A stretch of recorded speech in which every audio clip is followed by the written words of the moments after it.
কৃষ্ণ পৰীক্ষিতৰ ওপৰত ব্ৰহ্মভাৱ পদ হে হৰি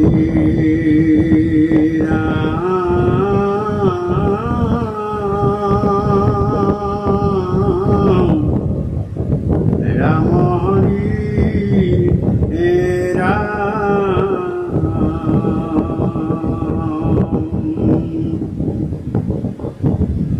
নিগদতি সুত শুনা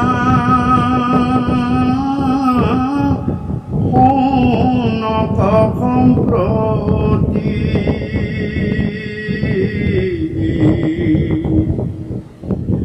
যেন মহাখাপ হৈল নৃপতিক প্ৰতি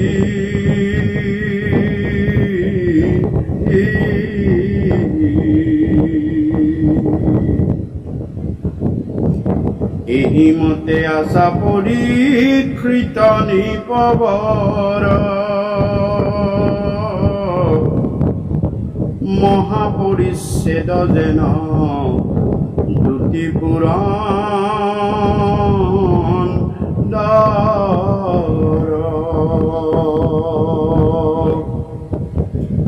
হৰাম ভৃত্য যেন খাতে পৃথিৱীৰ যত ৰাজা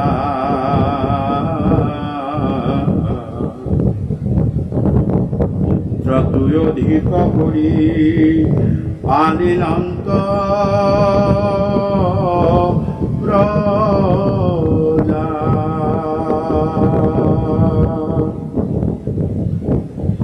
এৰাম ভকতৰ সংগে ৰংগে জম্বু দ্বীপৱতী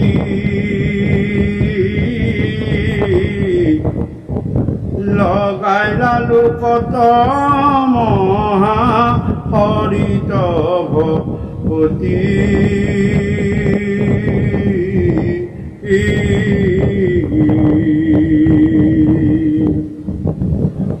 পৰাম নিকঢ়িলা কলি ভৈল সত্যৰ ব্যৱস্থা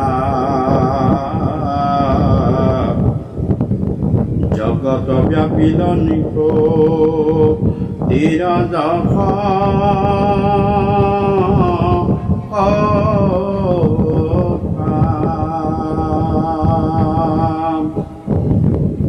হে ঋষিসকল, ইতিমধ্যে মই তোমালোকক পৰীক্ষিতৰ জন্ম, পৰীক্ষিতৰ কলি নিগ্ৰহ, পৰীক্ষিত ভগৱন্ত ঈশ্বৰ পুৰুষে কিদৰে গৰ্ভতে ৰক্ষা কৰিছিল এই সমস্ত কথা তোমালোকক বৰ্ণনা কৰিলোঁ।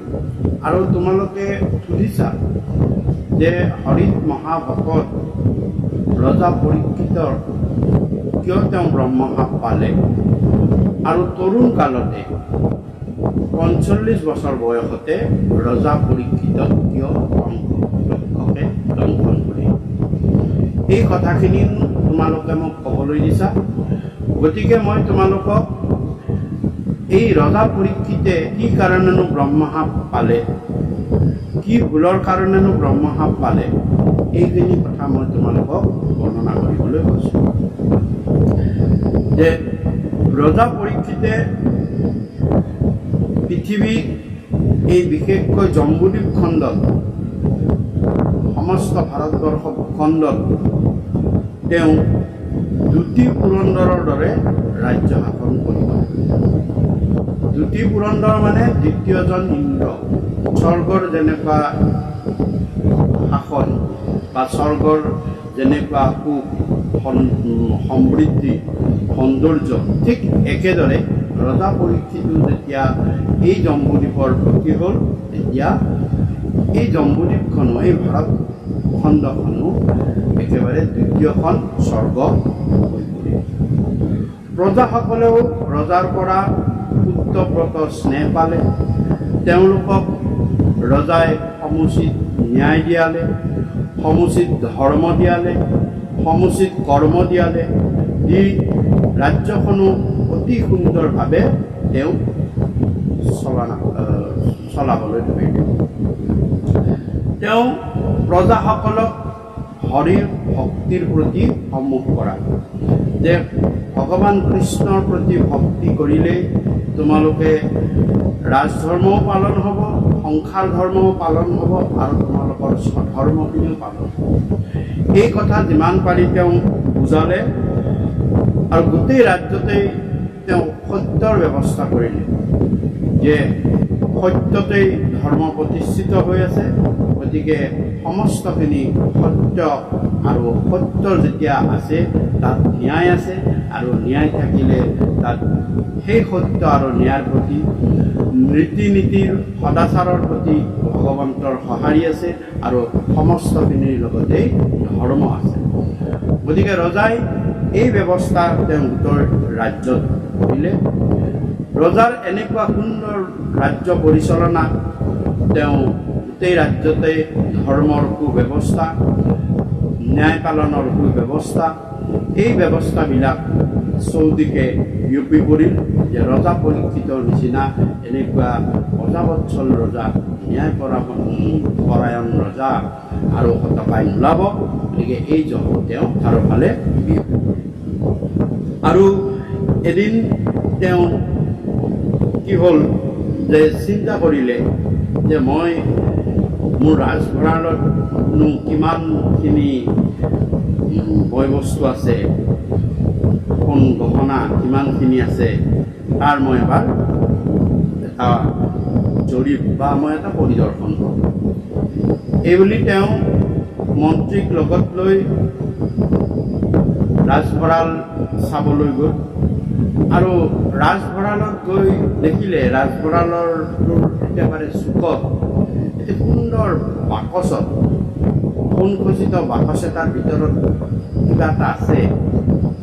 কি আছে দেখা নাই। তেওঁ ক'লে যে সেই বাকচটোত কি আছে। মন্ত্ৰীক সুধিলে, ৰাজভঁৰালীয়ে সুধিলে। তেতিয়া ৰাজভঁৰালীয়ে ক'লে, মহাৰাজ, সেইটো বাকচ খুলিব নালাগে দিয়ক। সেইটো বাকচ আপোনাৰ পিতামহ সকলে তাত সেইভাগে ৰাখি থৈ দিছে, আৰু সেইটো বাকচ কোনো খোলা নাই। আপুনি খুলিব নালাগে দিয়ক, সেইটো বাকচ যি আছে থাকিবলৈ। কিন্তু ৰজাই কথাটো নেমানি ক'লে, নহয়, মই এবাৰ খুলি চাওঁ কি আছে বস্তু, তোমাক খুলিবলৈ দিছোঁ, তুমি কোৱা। তেতিয়া ৰজাৰ আদেশ মতে ৰাজভঁৰালীয়ে সেই বাকচটো ৰজাৰ সন্মুখত খুলি দেখুৱালে। দেখিলে যে ৰজাই এটা সুন্দৰ সোণৰ খচিত এটা সুন্দৰ ৰাজমুকুট। তেতিয়া ৰজাই সুধিলে, মন্ত্ৰীৰ ওচৰতে আছিল, মন্ত্ৰীকো সুধিলে যে এই ৰাজমুকুটটো ক'ৰ? তেতিয়া মন্ত্ৰীয়ে ক'লে, হে মহাৰাজ, আচলতে এইটো জৰাসন্ধৰ ৰাজমুকুট। আপোনাৰ পিতামহ ভীমসেনে যেতিয়া জৰাসন্ধক বধ কৰিছিল, জৰাসন্ধক বধ কৰাৰ পাছত তেওঁৰ মুকুটটো লৈ আহিছিল, আনি ৰজা যুধিষ্ঠিৰৰ ওচৰত থৈছিল।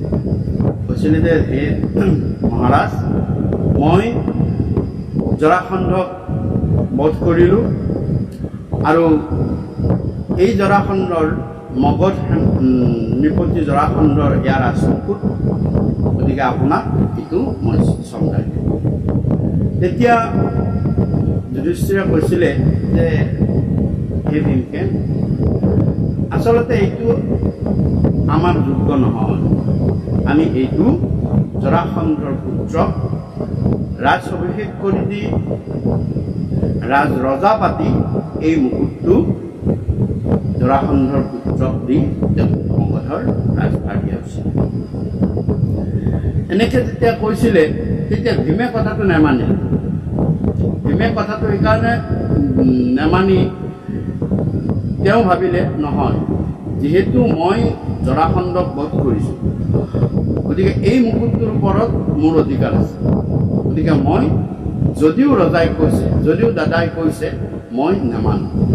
এই বুলি ভীমসেনে কৰিলে কি, জৰাসন্ধৰ এই মুকুটটো জৰাসন্ধৰ পুত্ৰক ঘূৰাই নিদি তেওঁ বাকচত ৰাখি ৰাজভঁৰালত থৈ। সেই মুকুটটোৱেই এইটো মুকুট। এই বুলি ৰজা পৰীক্ষিত মন্ত্ৰীয়ে সমস্ত কাহিনীটো বৰ্ণনা কৰে। আৰু সেইদিন ধৰি সেই মুকুট বাকচটো ৰাজমুকুট বাকচটো আৰু কোনো খোলা নাই আৰু খুলিবলৈ সাহসো কৰা নাই। এতিয়া ৰজাই মুকুটটো হাতত তুলি লৈ দেখিলে সঁচাকৈ এটা অতি মনোমোহা সুন্দৰ সোণেৰে খচিত অতি উচ্চ মূল্যৱান ধাতু সোণৰ মানে। আৰু তেতিয়াই আপোনালোকে জানে যে কলিক ইতিমধ্যে ৰজাই সোণত স্থান দিছিল। অপ্ৰয়োজনত যেতিয়া সোণ পিন্ধে তেতিয়া তাত কলি থাকে, যিটো গহনা বুলি। আৰু প্ৰয়োজনত যেতিয়া সোণ পিন্ধে, সোণ লগত ৰাখে, সেয়া হৈছে অলংকাৰ। তাত ভগৱান স্বৰূপ থাকে, এই বিপদত উদ্ধাৰ কৰে। ৰজাই সেই সোণৰ মুকুটটোৰ মোহত পৰিলে, অৰ্থাৎ কলিৰ 4টা পুত্ৰ। যি 4টা পুত্ৰ লগত লৈ কলিয়ে চকুৰে বিশেষত মনুষ্যৰ ভিতৰলৈ সোমাই যায়। চকুৰ পথটো ভগৱন্ত ঈশ্বৰ পুৰুষে এইবাৰ কলিক দিলে। আগৰ 3টা যুগত ভগৱন্তৰ আছিলে, দৰ্শন হৈছিলে ভগৱন্ত পুৰুষক দিব্য চকুৰে, আৰু তেতিয়া ভগৱন্তৰ কৃপাত পাত্ৰ হৈছিল। কিন্তু কলি যুগত ক'লে যে মই এইবাৰ চকুৰে নাযাওঁ, মোক কোনেও দৰ্শন নাপায়।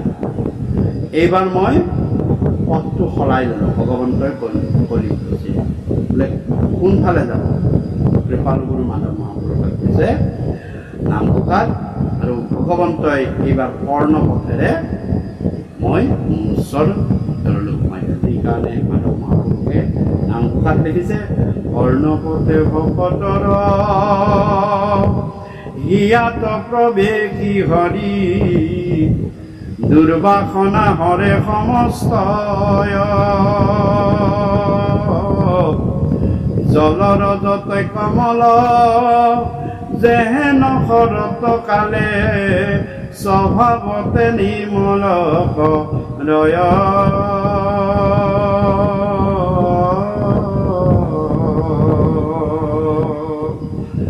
যে কলি যুগত ভগৱন্ত ঈশ্বৰ পুৰুষে কাণেৰেহে যাব, আৰু কাণেৰে গৈ ভিতৰৰ যিমান দুৰ্বাসনা আছে, যিমান কলিমল আছে, সমস্তখিনি দূৰ কৰি পেলাব।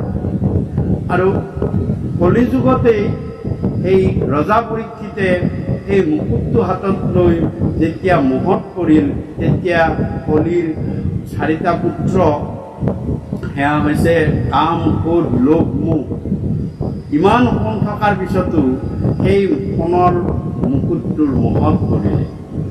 কলিৰ পুত্ৰ মোহে ৰজাক মোহিত কৰি পেলালে।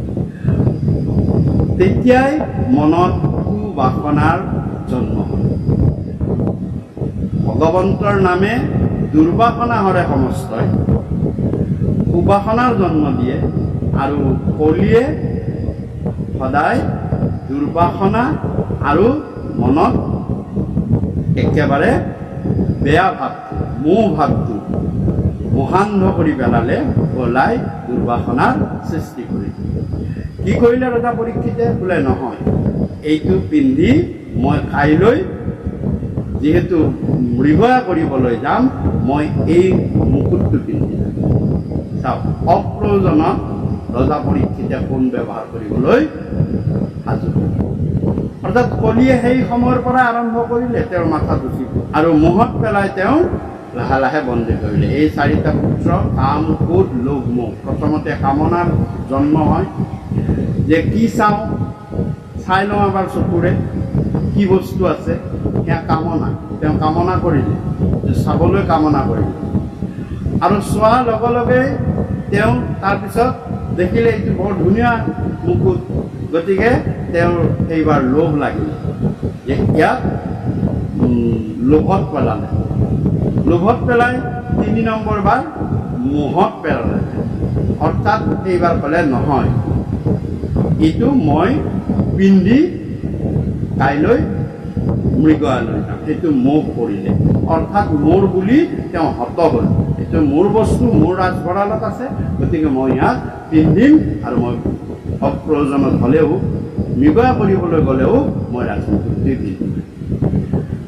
আৰু সেইটোৰ পৰাই গৈ শেষত হোৱাৰ পিছত ক্ৰোধ। আপোনালোকে পাব যে শেষত গৈ ক্ৰোধ উঠিব। কেতিয়া ক্ৰোধ উঠিব? যেতিয়া তেওঁ পানী বিচাৰি পানী নাপাব।